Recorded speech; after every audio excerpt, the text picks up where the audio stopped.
Okay, so this is both a lecture, but also an answer to a question. And so I want to really treat this seriously. Somebody trusted me with their story. Now, you guys can always email me your personal things if you'd like, and maybe I can make a video on it. But this person asked me a very serious question. They will obviously remain anonymous.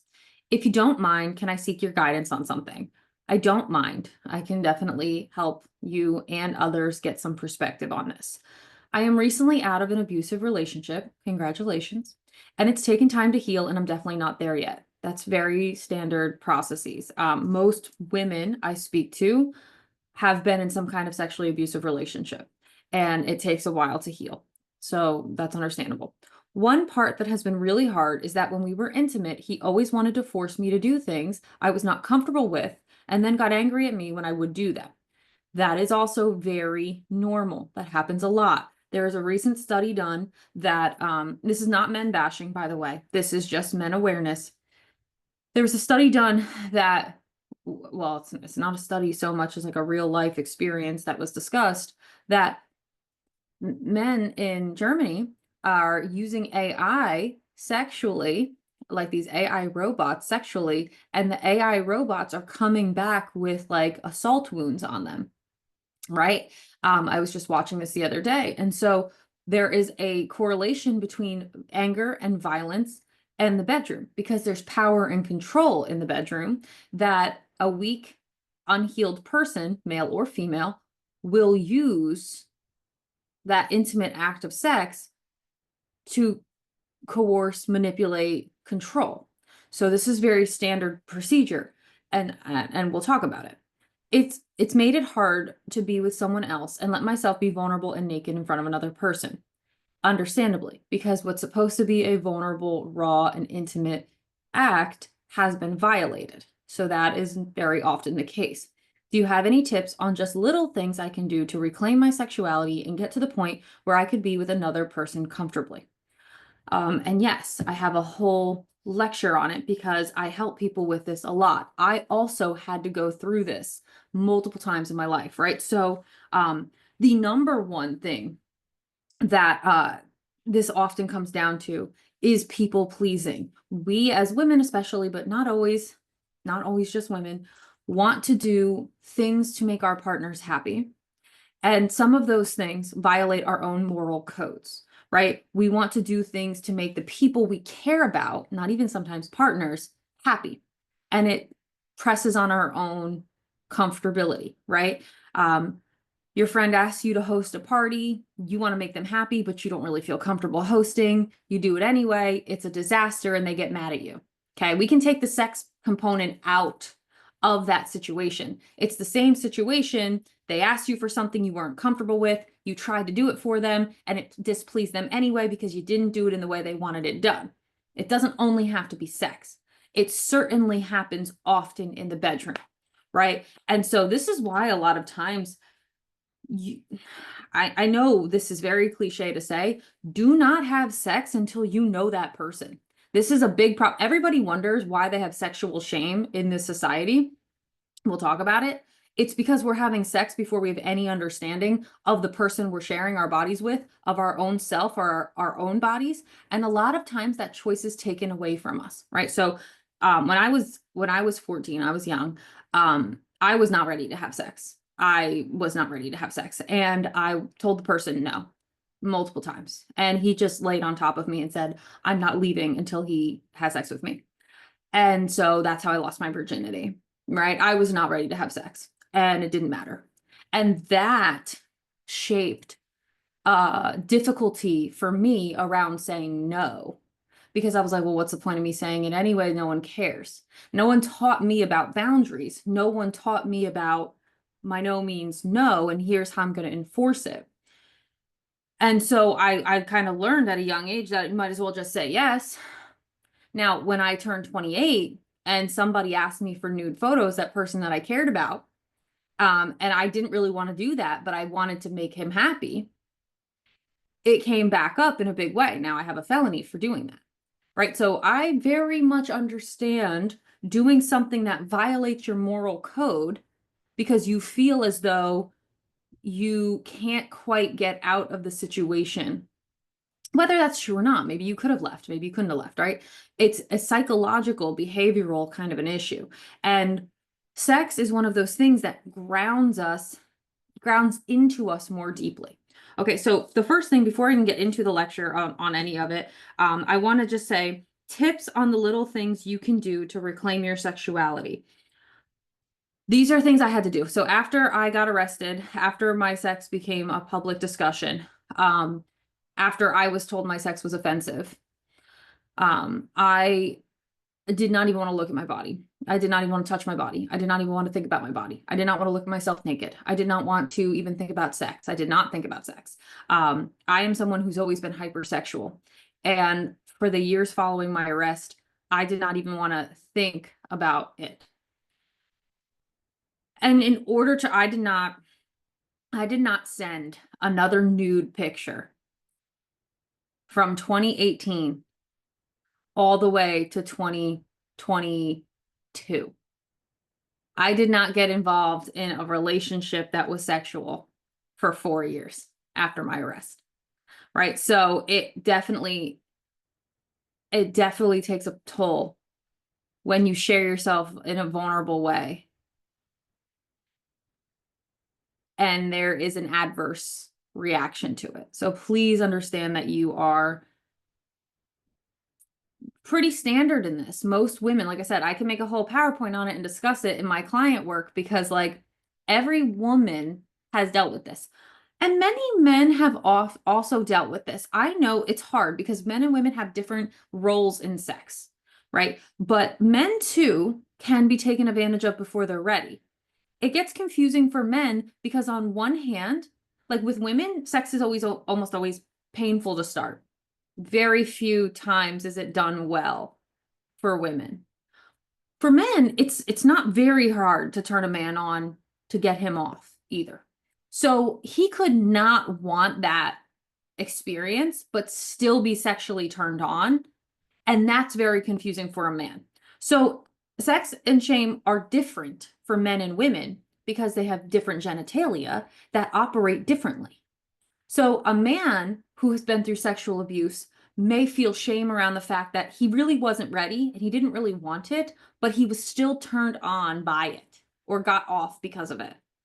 Whereas a women have a harder time because most of the time sex feels violent.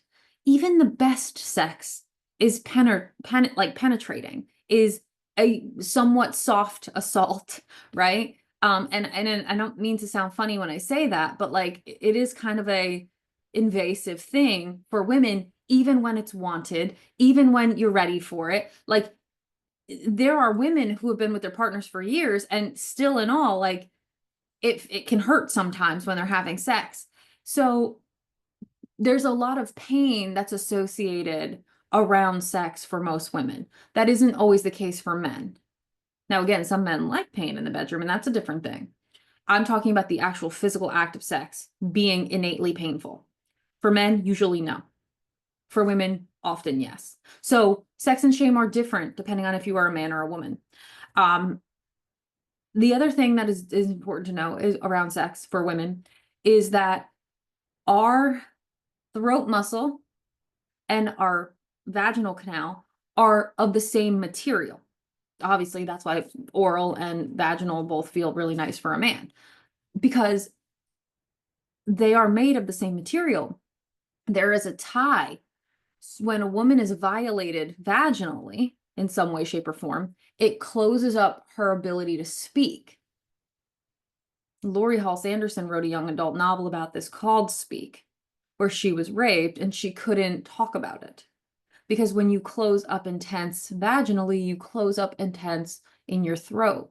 So a lot of the work that has to happen for women is the safety to talk about it. It's both. When you are sexually violated, you are also losing your ability to vocalize. Being sexually, and I'm saying these kind of really charged languages, right? Like violated, abused, penetrated. Like these are inherently kind of charged. Not every difficult sexual encounter is an assault, but it can feel assaulting, right? Your body sometimes doesn't know the difference. And so even if you're in a consensual kind of a situation, but you're still pressed against your own comfortability, there's an unsafety there and your body can take it as an assault, right? So it is just something to be aware of when I say this. Not every, like, the situation that's written into me about is not necessarily a sexual assault, but the body feels unsafe in the process. And when that happens, this sort of sexual gaslighting, as it were, we can close up in a lot of ways as women. Okay. And so to the question, how can I let myself be vulnerable and naked in front of another person? You have to get comfortable being vulnerable and naked in front of yourself first. And that is a hard thing for most people most of the time. Most women don't even look at their vaginas ever. Like, women learn about their sexuality and their bodies from their people who are looking at it a lot of times. Like, most women aren't taking a mirror and looking down at themselves, because that's usually how you have to do it as a woman. You're not seeing your, like, when you look down as a woman, all you see is a little pouchy, bulgy thing. Like, maybe there's hair on it, maybe there's not. All you see is, like, not your actual vagina, right? You don't see the inner parts of it. When you're a man, you look down and you see your whole ass package. Maybe you have to lift your balls up to look at them. As a man, you can visually inspect your entire junk. As a woman, you can't even see it without the help of an apparatus. Even boobs, by the way, guys, even women, ladies, the view you have of your own breasts, top down, the view other people have, frontal. So your view of your body doesn't do it justice.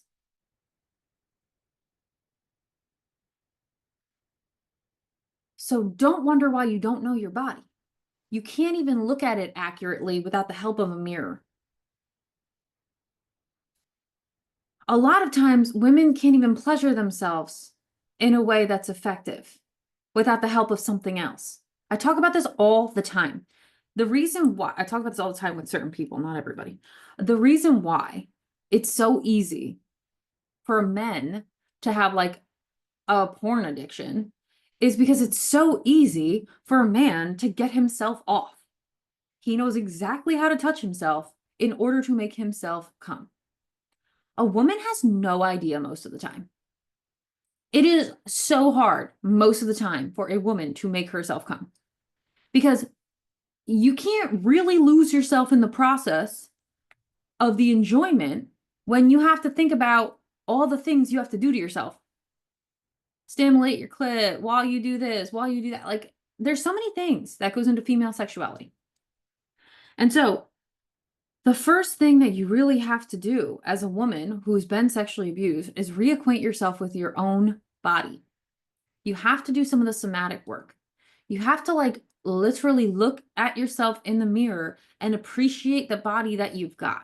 Now, don't wonder why people can't do this as women, because all we get as women, men get this too, but all we get as women is your body is failing in some way because it doesn't look like all these beautiful bodies, right? So it's very easy as a woman to be ashamed of your body before you even understand it.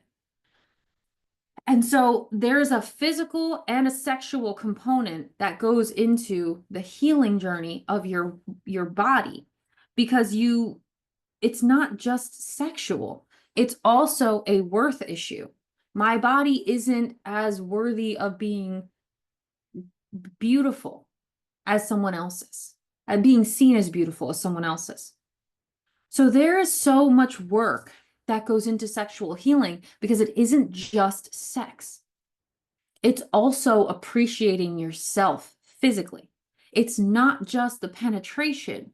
It's also healing the fact that you feel not enough a lot of the time. So there's so much work that is self-work that goes into healing this kind of sexual wound. As a woman specifically, sorry, I got my little pen here. As a woman specifically, it's not to say that's not true as a man too, because men, when they are bullied for their penis size or their shoulder size or things that are inherently masculine, not big enough, not thick enough, not wide enough, not good enough, men have that too. So do not let me let you think that just because you're a man, you can't have sexual shame. And actually, most men have a lot of sexual shame around what they prefer. Because I will just say this with every love, men are savage. Men are savage. They prefer a lot of weird stuff in the bedroom, okay? You can see just by go on, if you ever look at porn and you look at all of it, they're not looking at just regular vanilla sex. They're 1 million likes on tying a girl up and beating her, right? So it is, sexual proclivities are things that men can get ashamed of. Sexual proclivities are things women don't even know what they are. Like, they don't even know what they like. Most women don't even know what they like. And if they do know what they like, they're shamed for it because now they're a whore. Right? So let's get into sex and shame. Hopefully this will help really answer this question that you've got at large. But I will come back to it. But I want to touch on this. So sex and shame, okay? This is for everybody. We need to really analyze how our society feels about sex, because society is the way most people learn about sex.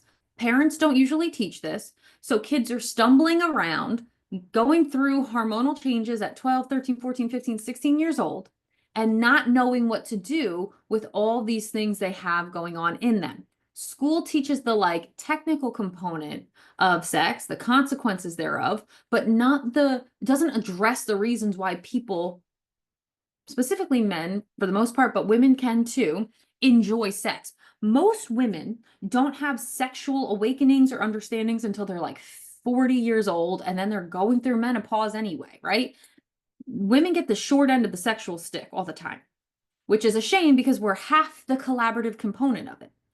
Except sort of now there's the epidemic of, well, actually men are kind of skirting around having sex with their partners and they're just touching themselves to the screen, which is our own kind of issue that society allows and even perpetuates to keep men weak and in bondage. Society promotes sex, right? You can't tell me society doesn't promote sex when we have porn sites that are freely accessible to everyone that has an internet. You cannot tell me society does not promote sex when you can look at a perfume ad or a cologne ad or a clothes ad or sometimes even a food ad, and it's highly sexualized. We are fascinated with sex as a society. We talk about it, we parade it, we dress women and sometimes men to flaunt it. Society loves sex and tries to pretend like it doesn't. As a whole, that's how most humans are. They enjoy sex and they don't want to talk about it. And anytime you don't talk about a thing, you give it unnamed power. When you want the thing and you don't know how to address that, it will lead to subversive behaviors all the time. It will lead to sneaky behaviors, right? A teenage boy who's really turned on and doesn't know what to do about it is going to find a way to be stimulated visually and touch himself. It is going to happen. It is a natural biological thing. And if he gets discovered and his parents aren't comfortable with that, they are going to shame him about it. It is a very natural process for a boy to touch himself. And it is and parents don't want to do this, but it is a parent's job to let him know, hey, that is natural, but there are better ways to go about it. Society openly promotes sex and also publicly shames anybody who is too sexually loud. And so we get a lot of mixed messaging around sex. So don't wonder why everybody's confused by it and about it. Biologically, we are hardwired to be sexual creatures. We are hardwired to want to procreate. That is in our makeup. So the shame around it comes from the perversion of it. It comes from the not talking about things. Women who have sex or who want to have sex are often seen as whores, sluts. They are devalued because of it. And men, like, look at Bonnie Blue, right? People can't stand her. Why? Because she's doing what men do. She's doing what men do. She's openly, unapologetically vocal about wanting to have sex with anything that walks. That's a problem. Now, admittedly, it promotes it and is fascinated by it. Everybody's talking to her. She's making boku buck. But both women and men will try to make her feel ashamed about it. Now, admittedly, do I think it is the best thing for anybody to be kind of moving through that many partners? No, for a lot of reasons, but also not my place to judge. And of course, we know society's always encouraging men to have sex. That's how you get to be a man. And so some of the big messaging around sex is men have a lot of it, women don't have any of it. Well, how is that going to help anybody when men need women to have sex? Well, what's going to happen is men are going to start raping people. Men are going to start getting porn addictions. Men are going to start being violent where sex is concerned, because sex isn't really safe for men either. They want it and they have no avenue to get it. Women may want it, may not want it, not really sure how they feel about it. If they do it, they are going to be shamed for it. If they don't do it, they're going to be shamed for it. Oh, you're a virgin? What a prude. Oh, you're having sex? What a slut. So the messaging around sex is so volatile. Don't wonder why everybody's walking around with a sexual wound. I mean, literally everybody is walking around with a sexual wound. Everybody. And I won't even go into like the OnlyFans industry or like the porn industry, because that sexualized work, your work is sex, your value is your body, your currency is you getting sexed on camera, does so much damage to a woman's psyche. You hear every woman years after the fact talk about it. And you see every woman when they're in it try to desensitize themselves to the fact that the only reason they matter is their body and their sex. And so that whole, and I won't even touch that. This is just for people who are not sex workers, because sex work takes a whole other level of healing. And so this is just for people who have normal everyday sexual trauma, money not wrapped up in it, livelihood not wrapped up in it. This will help those, but it is not for those, because that's a whole other really tricky message. That's a whole other really tricky message. So what were you taught about sex, right? This is part of the healing process. Considering and thinking about your own beliefs around sex. What were you taught about sex? Most people were taught nothing. You might have been taught about your body, what to expect as it grew. You might have been taught in health class about, again, your body changing or the consequences of having sex. Most people weren't taught a whole heck of a lot about the realness of sex, which is crazy because it's the one thing we all have in common. Look around at every single person. Everyone was conceived well, now we have in vitro, but everyone was conceived through some sort of sexual act. Maybe it was jerking off in a cup and, a needle being placed in a woman, but even still, the genitalia are pretty integral to the reproduction process at this moment in time, as of May 23rd, 2025, when I'm recording this, right? And so what it comes down to is we all are intimately impacted by sex, and no one knows what to do about it. One of the big accusations against me when I was arrested, or before I was arrested, October 4th, 2018, there was a list that my principal showed me of all these accusations that the student who reported me made against me. There were like 10 of them. And the first 9 of them had to do with the fact that I talked about sex in the classroom. And to which I said, yeah, it's in the literature that is in our curriculum, board approved, that I teach. Shakespeare, Kurt Vonnegut, The Great Gatsby. You name a book, it's going to probably have sex in it. Why? Because it's fundamental to life. It is a human standard. Yes, we are called to talk about sex because we are called to have sex. So we are called to understand sex. We are called to experience sex. And contrary to popular belief, we are all encouraged to enjoy it, right? And practice safe, And so what are you taught about sex? Really take a minute to think on it. Maybe take a minute to write it down, because you're being taught about sex. Now, if you had a inherently religious upbringing, you were taught that sex is evil. You were taught you're going to hell if you have a horny thought. That's not true either. These are just terrible messaging around sex that we are taught, or you weren't taught anything, or you weren't taught about sex before you were molested or raped. You didn't even know what it was. The way you found out about sex was someone doing it to you that you didn't want. That's painful stuff. It's really hard stuff to explore.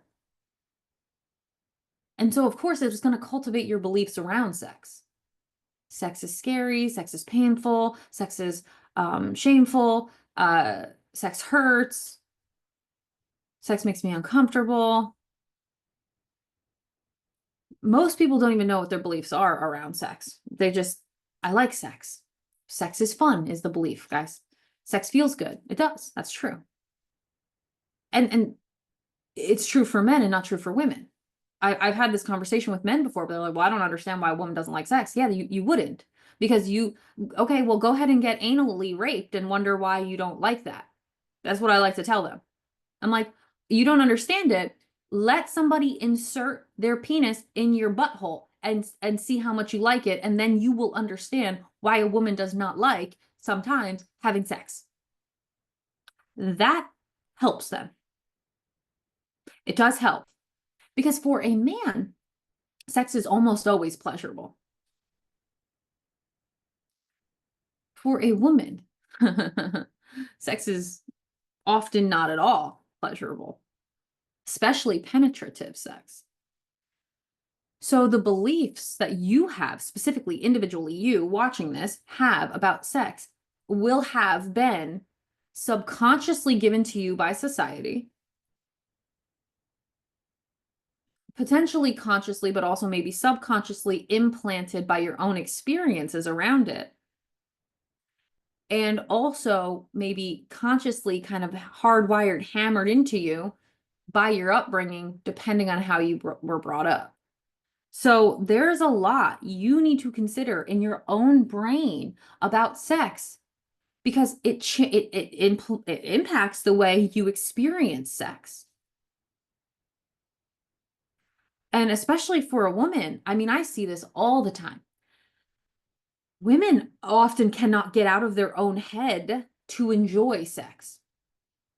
They can't get into their bodies, especially if they have sexual trauma. They're sitting there thinking. The Notebook is a really good example of this. When Allie and Noah are like trying to lose their virginity to each other when they're 17, 18, and they're in the sort of decaying house before Noah restores it. Spoiler, sorry. Noah is ready to have sex, and Allie's like, what are you thinking? What are you thinking right now? Like, what are you? And her brain is going wild because she's nervous and scared, and he is just horny. He's attracted to her. He wants to have sex with her. It's a great, go watch that scene if you've never seen it. It's a really great kind of illustration of the differences between men and women.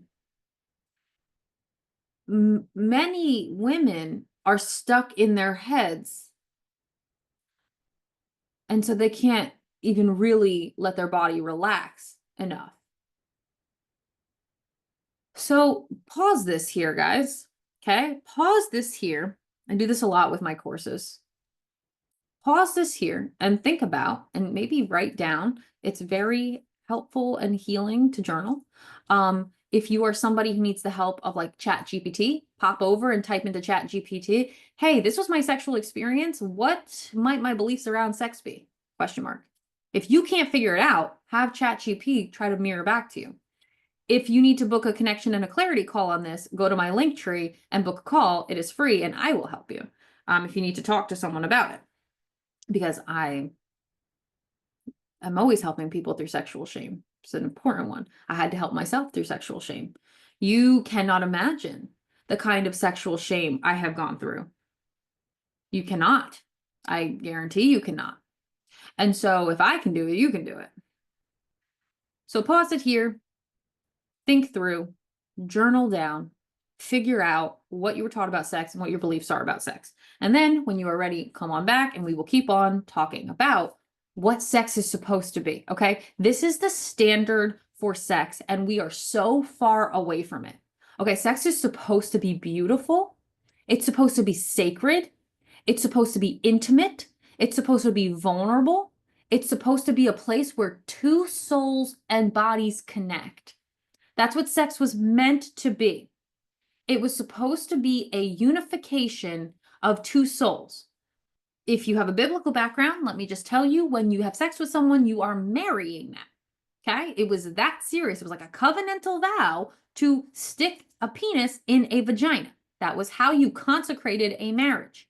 So it was full of connecting, full of making a new being, not just a new, like a child, but also where two people become one.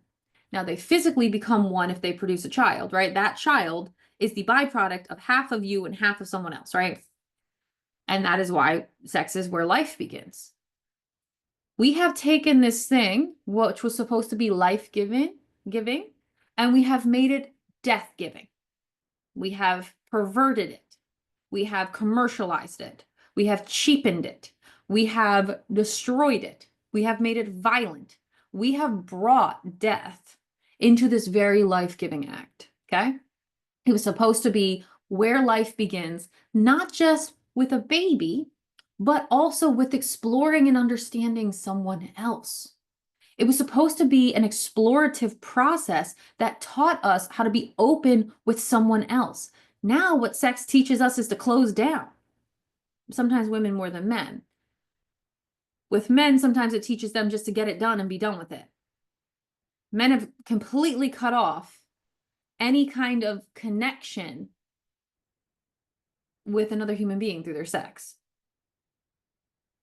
Sex, when you do it, I don't want to say right, but when you do it productively, when you do it helpfully, it can be healing, right? It can be earth-shattering. It can be life-altering. The French call an orgasm le petit mort, the little death, because you do die a little bit to yourself when you have an orgasm. And anytime some part of a thing dies is because something new a lot of times comes into place. It was meant to be way more powerful, way more magical, way more earth-shattering than we allow it to be now. We have cheapened it like we have cheapened everything. And so now, where it was supposed to be a connection, it was supposed to be life-giving, it's become a source of disconnection, a source of contention between men and women. So much so that women don't want to have it, and men would rather have it with themselves and a screen. It was supposed to be the place where new life was beginning, and now look at the abortion rate. We have sex, don't want to deal with the consequences, the natural consequences of childbearing, and we kill our babies in our wombs.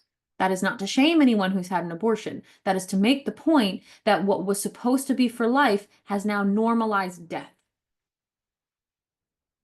It was supposed to open us up to each other. It has closed us off to each other. It was supposed to be healing, and now it is destructive and damaging. Okay? Everything sex was meant to be has been completely obliterated. Okay? And so don't wonder why so many people are walking around with sexual wounds. Pretty much anybody who has had sex probably has a sexual wound, with the exception of people who have abstained through the tumultuous years of their teenage and 20s and waited for a partner until they were married. With the exception of those people, because they probably are okay. They're probably sexually secure. Most people are sexually insecure. Most people are sexually wounded. And if you have a sexual wound, you are absolutely functioning from a disempowered, inauthentic state. Your sexual energy is your number one creative energy. And most people have completely cut that off. They've disconnected it. It's why people are one of the big reasons why people are so weak and disempowered. Mental wounds, emotional wounds, physical wounds, sexual wounds, intellectual wounds will keep us very small in ourselves. It is why I'm constantly trying to help you root them out so you can be not small in yourself. Financial wounds, social wounds, spiritual wounds will keep you small in other ways, keep you out of success. But this will keep you scared and pained and disconnected and lonely. These wounds, sexual wounds, are very serious. So why is shame around sex so prevalent? Because we don't want to talk about our shame, and we don't want to talk about sex. We don't want to talk about the hard things we have gone through.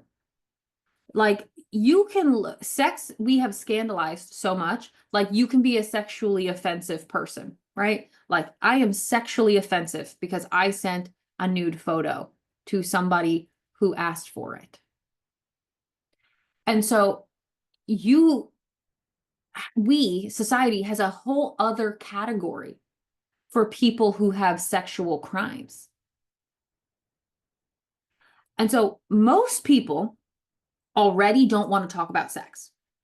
And when they do, they certainly don't want to talk about their shameful components of it. We don't want to talk about sex, and we don't want to talk about shame, which is why whatever you don't talk about is going to fester.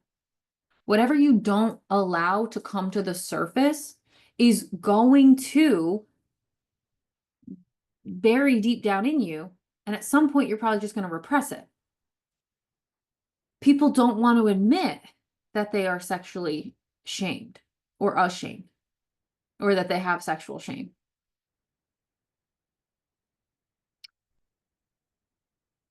I would say probably most people have shame around sex in some way. And like true to most people, most of them would not admit that. Sex is supposed to be an empowering act.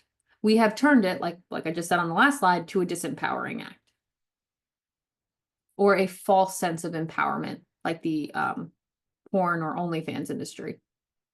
I'm so powerful because I've changed my whole body for the audience I'm trying to appease. No, you're not powerful. You're very sad, and I'm sorry for you.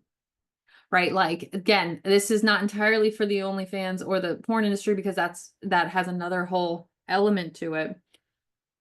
But people don't want to admit that, like this very brave person who reached out to me, right? Most people don't want to admit, oh, well, I did some things I'm not proud of to try to make the person love me more. Or even many men don't want to admit, wow, it really turns me on when I see a human fucking a horse or a human being fucked by a horse, which men do get attracted to. And so there's a lot of shame around sex and a lot of non-talking about it, a lot of pretending like they don't have it. It's why it keeps secret. But all you need to do is look at what is popular.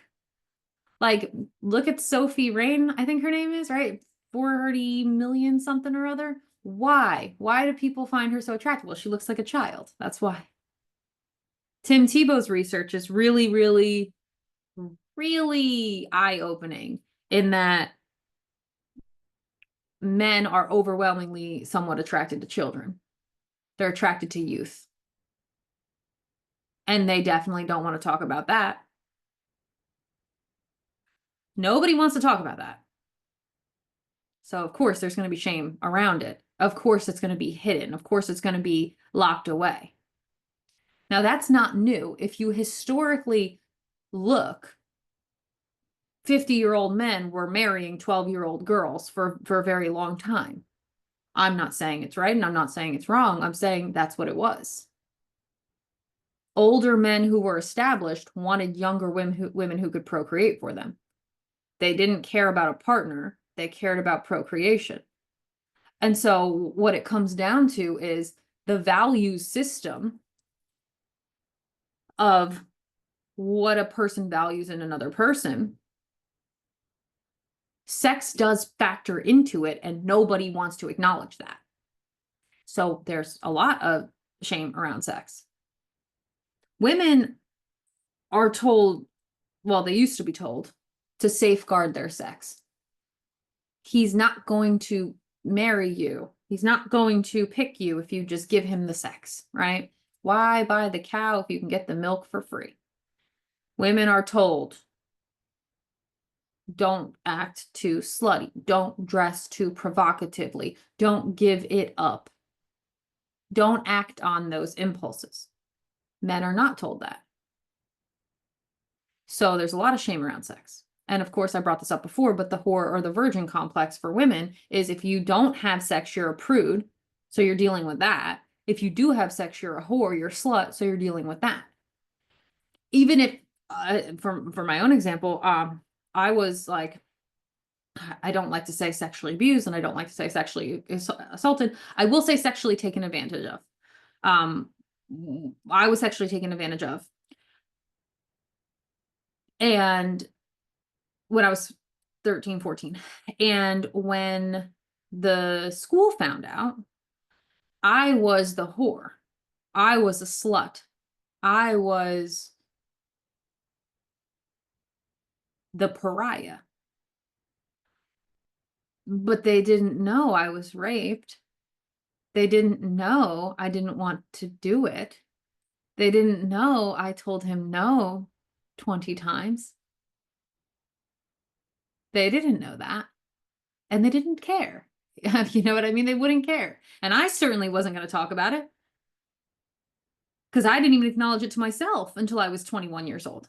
I didn't even acknowledge that I was raped until I was in a resident assistant seminar, resident assistant, yeah, RA, a resident assistant seminar. I was in college and we were learning about sexual assault because it's very prevalent on college campuses.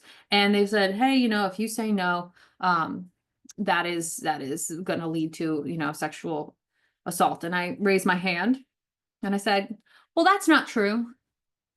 And they were like, well, what do you mean? I was like, you can say no and still, you know, just have sex and you're not assaulted. And they were like, no, that's not how it works. And I realized a faux pas. So I sat myself down and I was like, oh my God, awkward. And I had to go back and start to investigate how I lost my virginity. But I was a whore. I mean, you talk to anybody from my high school, Michelina's a slut. Huge slut.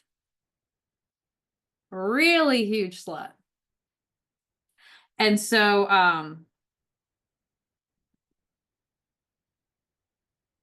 we love to throw stones around sex. And so that is why shame is very prevalent. around it. Because even if you don't feel ashamed of your own experience, once people find out, they will make you feel ashamed about it. Because people have very specific expectations, beliefs, and understandings around sex. So here are some signs you might have sexual shame. And if you don't know how to objectively look at this, then you're going to want to book a call, or you're going to want to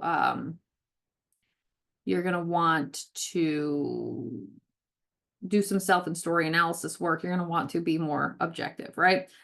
So if you are somebody who disconnects talking about sex in the act of sex, you only care about your own needs. That's one that men do a lot, is like they need to get themselves off and they don't care about their partner. That's also adding to the porn epidemic. But a disconnect from yourself, a disconnect from your emotions, a disconnect, like you're in your head, you physically leave your body, you might have some sexual shame.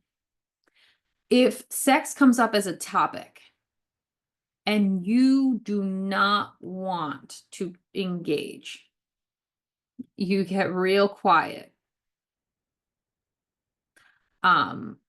I had a client once that we were working through this, and her sexual trauma came up so violently that her voice stopped, cut out. She couldn't talk, and she had to black her screen because we were telecommunicating. And especially for women, it will sometimes constrict your throat. So you literally do not want to be seen. You do not want to be heard. You do not want, when sex comes up, you want no part of that conversation. You might have sexual shame. If you have a hard time getting aroused or being present when you are having sex, or you have a hard time as a woman letting yourself come or letting yourself go, you may have some sexual shame.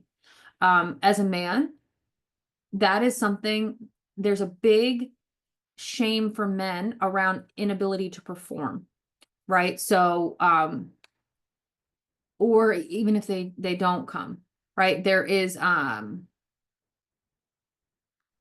definitely that in men too. So don't think it's only women.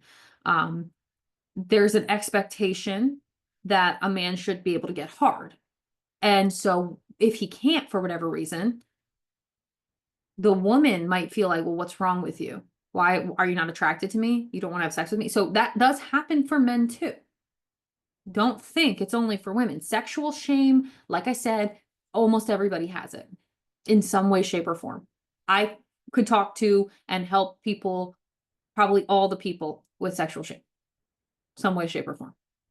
Now, this just came in my head, just a thing to be aware of. Sexual shame is not pregnancy trauma. Okay, so that is its own, we could talk about that, because women can have pregnancy trauma, men can have pregnancy trauma. So that's its own, and that will affect the sexual life sometimes. Okay, so that's its own thing too. That is outside the scope of this discussion.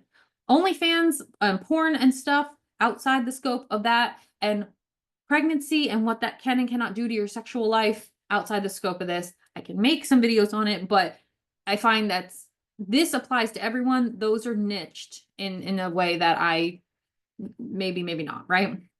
So if you have a hard time getting aroused or being present in sexual scenarios, or you have a hard time letting yourself release in those scenarios, you might have sexual shame.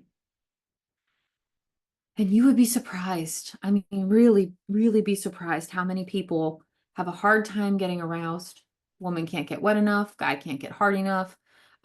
They have a hard time coming. They're too in their head. They want to come, but they're like, they don't. The actual act of being in the sexual situation can make you realize if you have sexual shame or not. Trouble with intimacy in relationships is a big one. This is an epidemic now that is just exploding. There is so little intimacy in relationships now.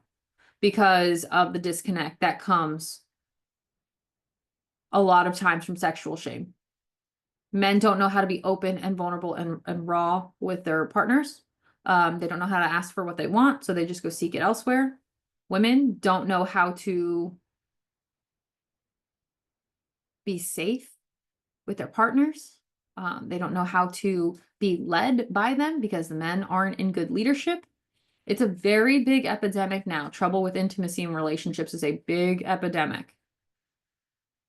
Having beliefs around sex that too much or too little is a problem. Most people have beliefs around sex, expectations around sex of how much is good and how much is not good, right? So, oh, you jerk off 5 times a day. That's too much. You're a problem. Oh, you only want to have sex once every 5 months. Oh, you're a problem, right? What's the happy medium? Oh, 2 to 3 times a day, 2 to 3 times a week, 2 to 3 times a month, 2 to 3 times a year. Depends on who you are.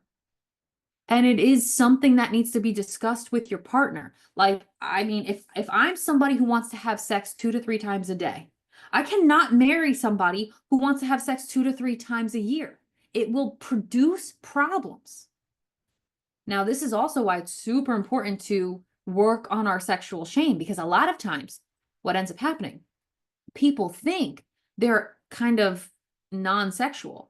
They think, oh, I really don't like to have sex. And what they actually are doing is avoiding sex because of the shame that they have around it. Then actually they're very sexual when they're safe and open and free to be sexual. I see this a lot with my women. They think they're not. And actually what they are is traumatized. Now, I know about myself that I'm hypersexual. I'm a very sexual creature. But in the midst of my trauma, I had no sex drive, which I knew was abnormal for me, and I knew why. And it was, fine at the time. I didn't have any partners. I didn't have anything to deal with there. But if I didn't know myself well, I might have thought in those years, 2018, 2019, 2020, 2021, 2022, that I'm not really a sexual creature. But actually what I was a traumatized creature, extraordinarily so. And so knowing yourself is a huge step in the right direction. And it goes back to what I was talking about with the person who asked me the question, how do you heal? How do you start to reclaim your sexuality? By understanding it, by understanding your wants and your needs and the things you like. So often we let those things get defined for us. And then finally being uncomfortable even talking about sex, which happens a lot. When you are in sexual shame, you may over talk about sex or you may under talk about sex, right? Like, so often now men on like dating sites, they lead with the sex. I already know that you're a wounded man. I already know you've got sexual issues. If you lead with sex, I already know you have trouble with intimacy and relationships. You are disconnected from yourself. Like, I already know you're a wounded man if you lead with your penis because you think it's all you have to offer, or it's all you think about, or you look at yourself as a disconnected, wounded, fragmented person without even realizing it.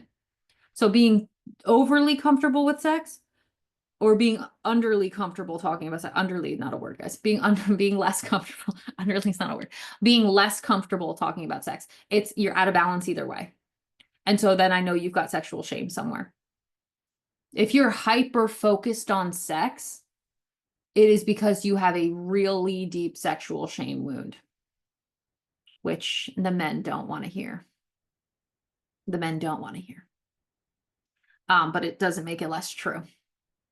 So men and women do and can have sexual shame. So what do we do about it? To answer all of that, to answer the question, how do we overcome our sexual shame, right? This is my girl that is asking me, hey, how do I do this? How do I reclaim my sexuality and get to the point where I can be with another person comfortably? Bang, here it is. This is why I brought us here. The first thing the one, acknowledge your beliefs around sex and change them, okay?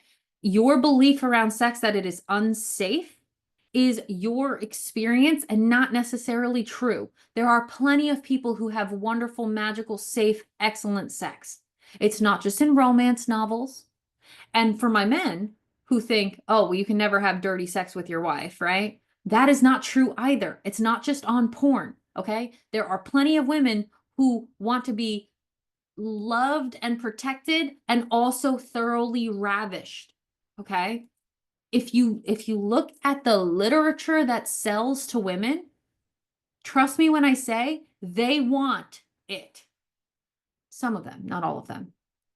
But they also want to feel safe in it. There's an emotional component for women. We could go into the hormones of that, but we won't. Does every woman want that? No, no, no, no. Some women just want vanilla sex, and that's fine. So if she wants vanilla sex, she needs to find someone that likes vanilla sex. That's okay too. But you have to know your own beliefs on sex. You have to know your own wants on sex.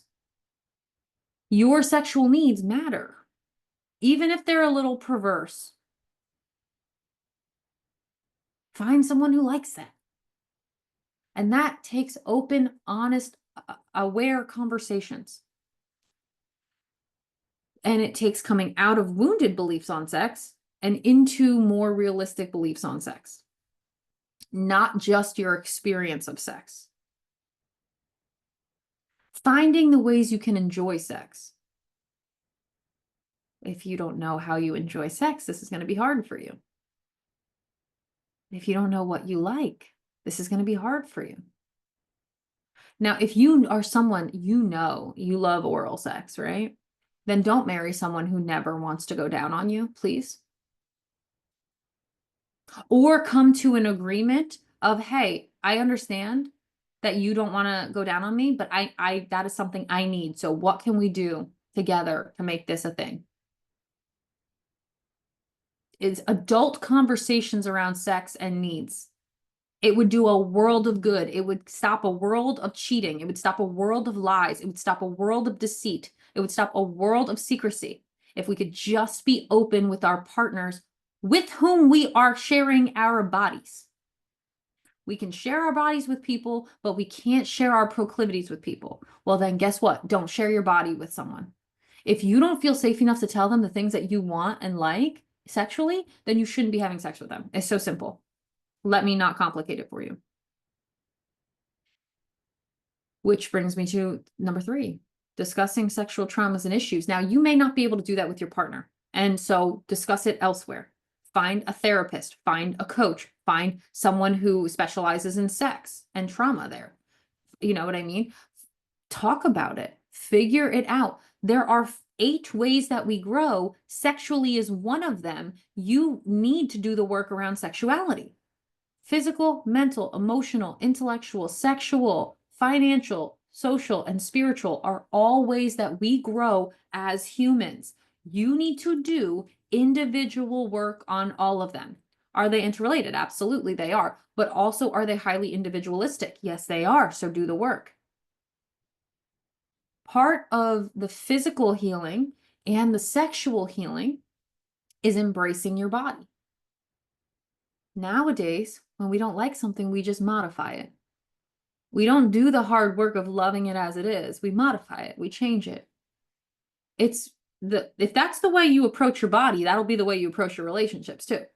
Oh, I don't like my boobs. Let me just throw 10 grand in it and make them bigger. Or you could have just loved them as they were and found someone who loved them as they were.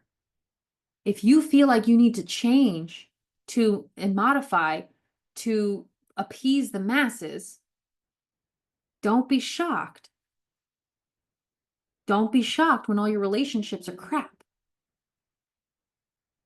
If you cannot love and accept yourself as you are, don't be shocked when other people don't know how to do it either. We are looking all the time for unconditional love and unconditional acceptance, and we do not give it to ourselves. We conditionally accept ourselves. We conditionally like ourselves. You know what? I am good today if I did this work. Oh, I like my body if I augment it. Well, don't wonder why, guys. This one's a hard one for most people. Appreciating your sexual history. This one's really tough if you have been molested. It's really tough if you have been raped. It is really tough if you have had sexual history that is not what you wanted, felt in control of, felt powerful in. It is very difficult to appreciate your sexual history when it has been a painful history for men and women. Very, very difficult when that is the case, guys. I know that is a hard ask. Of all of these, this one might be the hardest. This is why self and story work is very important. Because looking back at your sexual history and not being ashamed by it is a skill, is a real skill. Also, you might not even count something in your sexual history that the world tries to pin on you. I don't count in my sexual history anything that had to do with my felony. There was no sexual history in that for me. There was a picture sent. There was no sexual history for me. There's no sex in that. There's nothing in that for me. Like I got no pleasure out of that. I got no anything out of that. Like what? So for me, that's not even in my sexual history. That person's not a sexual partner of mine. That person's a nothing to me. There was no sexual anything there. That person was someone I cared about who asked me for a picture that I sent to him. That was it. So like the world all the time tries to tell me that I had a sexual history there. And I know damn well I didn't have sexual history there. If I actually had a sexual attraction, then I would have had a sexual activity. That's the kind of girl I am. So if I'm sexually attracted to someone, then there will be some kind of a physical component to it. There was no need for that. So your sexual history is something you determine. And so that can be really difficult. So you might not even think like the molestation you got at 3 is part of your sexual history. And you are right. It is not. That's not your sexual history. You're 3 years old. You're absolutely right. That's not part of your sexual history. Don't let anybody tell you otherwise. So you determine what is sexual history for you. Now, again, that has to mean that you have some understanding around what sex means to you. Sexual history for you might be consensual, not just a penis in your vagina. You know what I mean? Because that doesn't necessarily constitute your sexual history. It can have part of your sexual trauma, but that's not what sex is to you. All right? It's part of your story, something you have to heal from.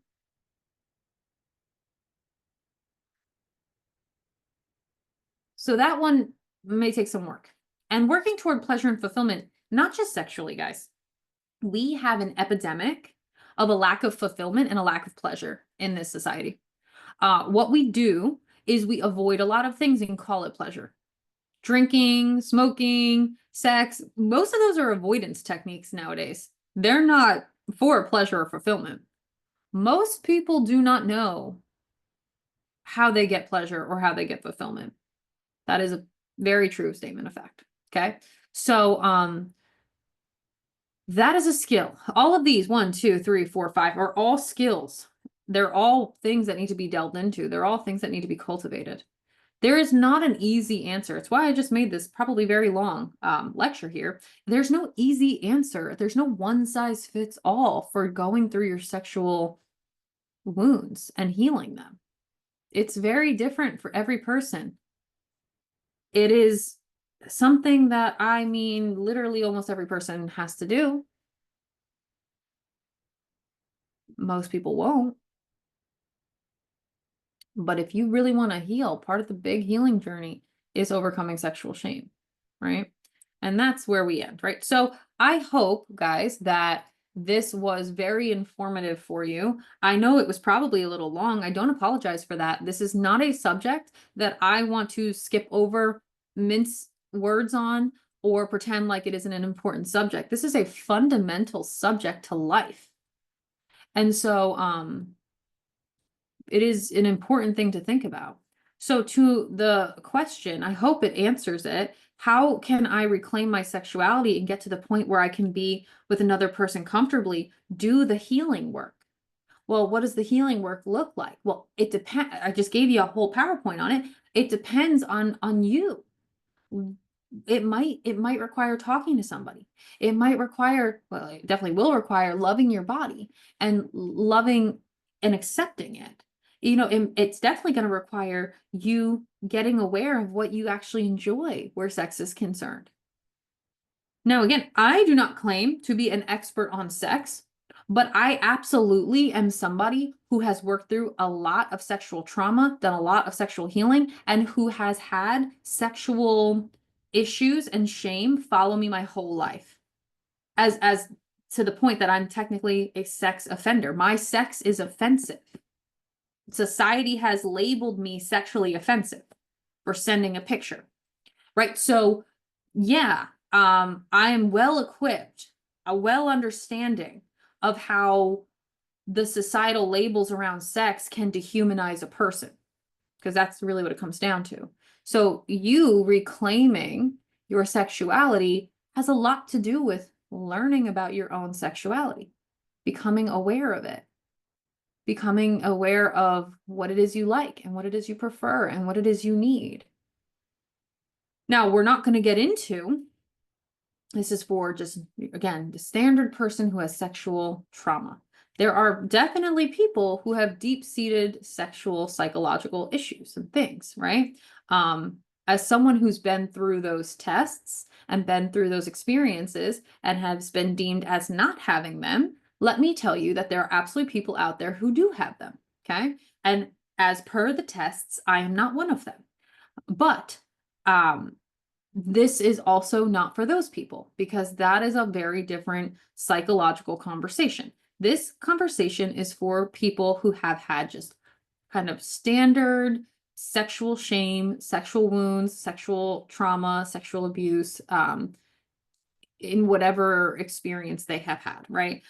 This is not a conversation for people who have extreme cases, right? Like if you're trading your sex for money, probably this one's not for you. If you have gone through pregnancy and it has changed your sexual experience, this may help, but probably also not for you. If you are somebody who has like deeply ingrained overt sexual concerns, this one also probably not for you. And so, important though, for you to be aware of. It is important for you to be aware of your concerns, issues, shames, anxieties around sex. Everybody has them at some point or another. Okay. So hopefully this helps. I do not give tips. Okay. I give teachings on the things that I know and leave it up to you to decide what sounds like a productive way for you to go about your healing. Okay. I don't give advice. I'm not the one for advice. I will teach you what I know and let you decide what feels right for you. You have to be the one making the calls about your life. And so, I love you guys. I hope you heal. I hope you grow. It is so important.